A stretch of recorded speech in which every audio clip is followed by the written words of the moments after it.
Chair now recognizes the gentleman from Memphis, Tennessee for 5 minutes. Thank you, Mr. Chairman. Firstly, I'd like to commend your representative here. Representative Thompson's most respected in Washington. He's chairman of an important committee, and he's holding this hearing is important. I appreciate him inviting me here.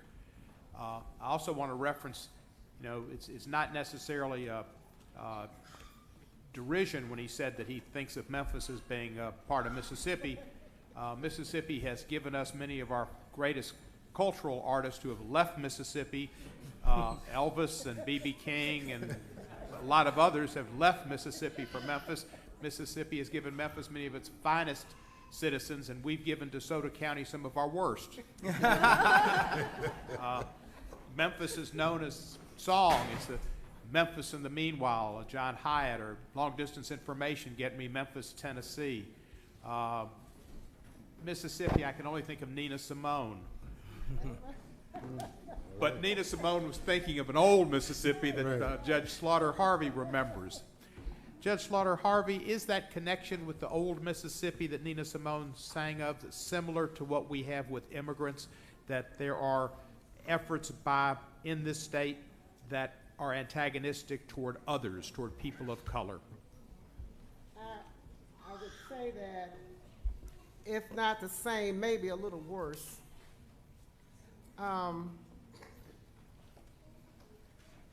It's really disheartening to look at some of the officials who are responsible for guaranteeing basic rights and notice how they look at the immigrants, how they treat them, and how they speak to them. I can identify with the disrespect and the inhumanity because I was treated in a similar way, but not nearly as bad. I knew my rights as an American citizen. These individuals don't know their rights. I could demand my rights. I could fight. They can't. So I could protect myself. They can't. Let me remind everyone of the fact that on June, well, it wasn't June, it was April 5 of 2018, there was a raid in Bean Station, Tennessee, which at the time was the largest workplace raid in our nation in nearly a decade.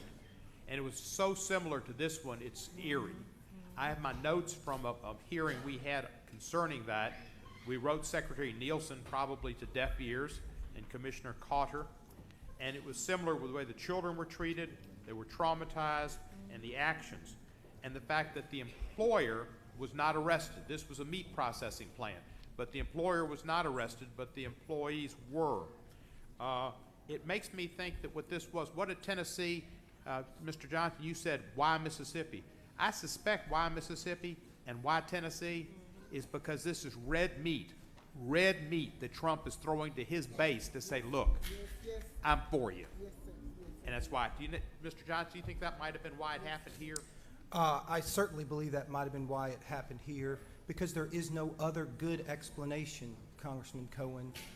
There has not been any sense in Mississippi that we are at risk in any way, that our communities are endangered in any way. So what else might it be but the dictates of an administration that hasn't learned the lessons of history, that when we round up people based on the color of their skin or their country of origin, we always look back in horror and shame. You mentioned the previous U.S. attorney. Was that an Obama appointee?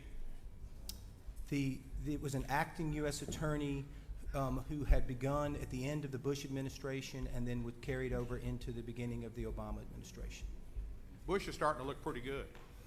I've said that more than once to my surprise. I'm sorry what occurred here, and it's similar to what happened in Tennessee, and I think it's a demeaning of America. And the economy here, and Father Medina, you might know, or Miss Lewis, I don't know, but in Morristown, Tennessee, which is far to the east, this hurt the economy of Morristown. Has this hurt the economy here in Mississippi as well? Yes. Yeah. Very much so. It has. Yes, sir. And the policy of this administration is to use these raids theoretically to deter immigration along our southern border. Does this, do you believe, in any way at all diminish the people in Central America who want a better place to come to not come here, Mr. Johnson? They're driven by the human spirit, and I don't think anything's going to stop the effort to better your situation and help your children. So you don't think they read the Jackson Clarion Ledger down there in Guatemala? Or paid any attention to it. Thank you. I yield back the balance of my time. Gentleman yields back. Chair recognizes gentleman from Tennessee. Thank you, Mr. Chair. First to Mayor Truly. Yes, sir. You and Congressman Thompson and the sheriff here and Mr. Johnson and Judge are indications that Mississippi is better, and I know Mississippi's better. It couldn't have been worse, but it's much better. But when I see the shootings at the Emmett Till sign and when I see the Klan being observed there, I worry about some of the elements that still exist in Mississippi, and I'm sure you do as well.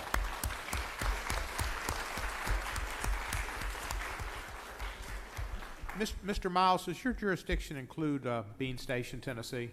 It does not now, sir. Did it when the raid occurred there? It absolutely did. Were there was the employer there charged with any offenses? It's my understanding that one of the employers there has pled guilty and has been sentenced to 18 months. One. That is correct, but he was the CEO. All right. The raid was because of IRS irregularities. None of the people who were arrested other than him had IRS problems, did they? To be honest, sir, I don't know what happened before my tenure here. I'm talking about in Bean Station. No, I know when you're talking about, sir. It was before my tenure here. Okay. I didn't take over. My own paper, I reported March 4th, but I didn't actually show up until late April. This occurred before I showed up. I got you. So I wasn't in the planning or any of it. Let me ask you this, and this is a question that you hopefully have some information from. We have heard, or it's been reported to me, that immigration organizations that come to Tallahatchie to help detainees, that people detained from raids are kept separate from the asylum population. Do you know if that's true or not? I don't know, sir. That would be a question for enforcement and removal operation, as they manage all of our detention population. Okay. So you're not familiar. This would be how many of the people seeking asylum or seeking immigration judges while detained at Tallahatchie, again, beyond your knowledge? That is correct, sir. And let me go back to what Mr. Green was asking you. First, on the school day and not knowing it was the first day of school, I can kind of understand you might have other things in mind, but in the future you might want to take that into consideration. And the raid could have been a week earlier when school was not in session, and have been just as effective as not, and yet the parents would have been home. So maybe in the future you take that into consideration. Do you know how many of the people that were arrested here in Mississippi had previous violent criminal histories? I do have a number for previous criminal histories. Hold How on. about violent criminal histories? I'm looking right now. Thank you, sir. I think we have 6 domestic violence, 1 rape, 2 battery, 1 resisting arrest, and Resisting arrest is not a felony. I wouldn't know, sir. It's a state crime. In the state I was in, resisting arrest is a felony. So we're in Louisiana. It's a felony for battery? No, sir. I was a deputy sheriff of South Carolina for 8 years. Okay. South Carolina, resisting arrest was a felony. Resisting arrest is different than just a battery, though. I might have Yeah, misunderstood. exactly. I thought you said resisting arrest No, wasn't sir. a felony. No, I'm sorry. Then battery could be a felony. It depends upon the battery. Well, let's not get into all those technicalities. Not Absolutely. many of the people had violent crimes. That is correct. And how many of those people are still incarcerated? Do you know?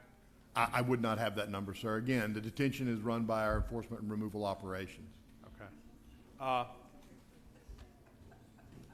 Sheriff Lee, I want to commend you on your position and your state. You reflect well on Mississippi, and I'm real happy Forest is spelled with 1 R. I had to check that out. Yes, sir. That's good. Yes, sir. How has this affected your city economically? Economically, we have, what was alluded to, I believe, by the chairman earlier, we have businesses that are there for our Latino community. These businesses act within the laws, and there are no problems with those.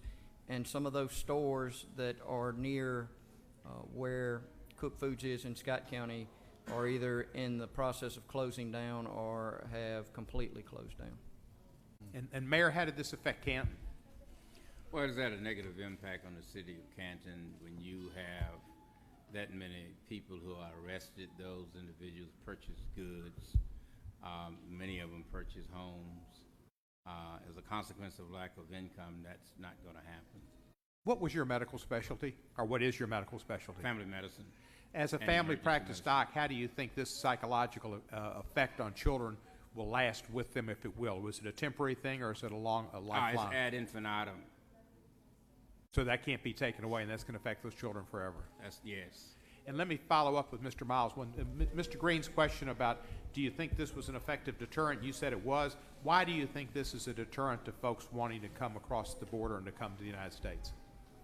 I think it's an effective deterrent because a lot of the people that are coming here for economic reasons. And when we start telling them that coming here illegally to get employment is not going to work, it will deter them from coming here. I think that what happens is we confuse the argument of asylees and economic immigration, and there's a vast difference. I spent 7 years in Mexico. Spent 7 years working with the Mexican government, the Guatemalan government, looking at immigration, looking at cartels. So I am telling you that when we take away some of the economic incentive, it is going to have an impact. I think one of the witnesses previously made a comment of, do they read the Jackson Herald? No, they don't. But the people that move them here, that is a whole other underground industry. They know, and they tell them. And then they say, come now, don't do this, because it is. Again, it is a huge industry. And the fact that we're sitting here and we're talking about it in these terms about how it's not dangerous to Mississippi, fine. There are 400 stolen IDs there of these innocent employees. You keep saying they haven't committed a crime. They're law-abiding citizens. They stole the IDs of 400 U.S. citizens. 400 U.S. citizens. Where's their voice? Mr. Miles, you've got a tough job, and there's some poem, I guess, it's about the military, not to reason. Ours is not to reason why, ours is but to do or die. And you're kind of put in that spot. You don't make the policy. You have to carry it out. I understand that. But I also think that going after employers, and you mentioned in response to Mr. Chairman Thompson that you got all this data, and I hope you use the data to get the employers, because if the employers who are really the root of the problem don't have an incentive to hire the folks, and they won't have that incentive if they are arrested like the gentleman was, or the man was, or woman, or whoever, and being stationed, and then you're not going to have that problem. And it seems like that's a place you should concentrate your activities. Representative Cohen, that is exactly what we're doing. That's why this case was started 18 months ago, for the purpose of going after the highest level we can get to. That's what HSI does. We're not satisfied with going after the low-level people. But as I'm assuming all of you understand, it is a lengthy process to build a criminal prosecution. We serve search warrants. That's one step in the building of a criminal investigation. It's not the final step. It's not the first step. It is a step. Unfortunately, it's a very visible step, and we come under a lot of criticism for it. And then 7 months from now, a year from now, when we finalize the investigation, there will be nobody thanking us for it. Thank you, sir, and I appreciate your service.